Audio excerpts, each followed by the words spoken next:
श्री गणेशाय नमः. श्री गुरुभ्यो नमः. आपण पाहिलं की दृढधन्व या राजाचं कशाप्रती भगवंताचं पूजन केल्यामुळे उद्धार झाला आणि या जन्मामध्ये सगळ्या सुखांची त्याला प्राप्त झाली. हे करत असताना पुढील अध्यायामध्ये श्रीहरीने लक्ष्मीला अधिक मासाविषयी अधिक माहिती सांगण्यास सुरुवात केली. या मासामध्ये रवीचे संक्रमण नाही आहे, त्यामुळे हा मासाला दैवत कुठलं नाही आहे, म्हणून मी स्वतःच पुरुषोत्तम म्हणून या मासाचं दैवत म्हणून प्रकट झालं.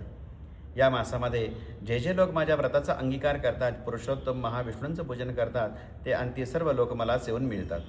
या व्रतामध्ये दानामध्ये भगवंताचं अनन्यसाधारण महत्त्व या सर्व अध्यायामध्ये सांगितलं जातं.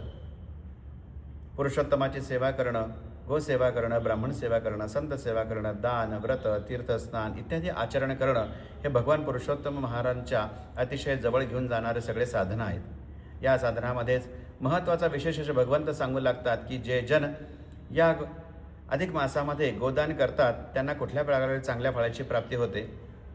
गोदानाचं विशेष महत्त्व सांगताना भगवंत म्हणतात, मुखामध्ये लक्ष्मी राहते, तीर्थामध्ये गोमूत्र म्हणून जे आपण मानतो त्याच्यामध्ये प्रत्यक्ष नर्मदा, गंगा आदी नदींचा वास आहे. अनेक ब्रह्मादी देव या शरीरामध्ये व्यापून उरले आहेत. शृंगामध्ये यमादी देव वास करतात, अंगामध्ये लक्ष्म्यादी सर्व देवता वास करतात.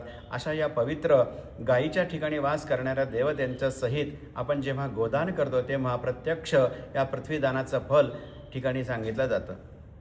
या गोदान करताना उत्तम असा वार, व्रत, महिना सगळं पाहून दान करावं. पण पुरुषोत्तमामध्ये हे सर्व पाहण्याची गरज नाही आहे. भगवंत या ठिकाणी आपल्याला पुरुषोत्तमामध्ये गोदानाचं विशेष महत्त्व सांगताना म्हणतात की गोशृंगाला सोन्याच्या खुराने मडवावं, चांदीच्या पायाने मडवावं आणि शेपटाला मोतीचा झुपका लावून ही गाय ब्राह्मणाला शेपूट हातात देऊन दान करावी.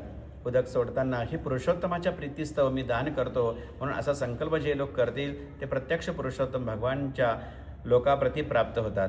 असा हा गोदानाचा उत्तम महिमा भगवंतांनी या अध्यायामध्ये सांगितला.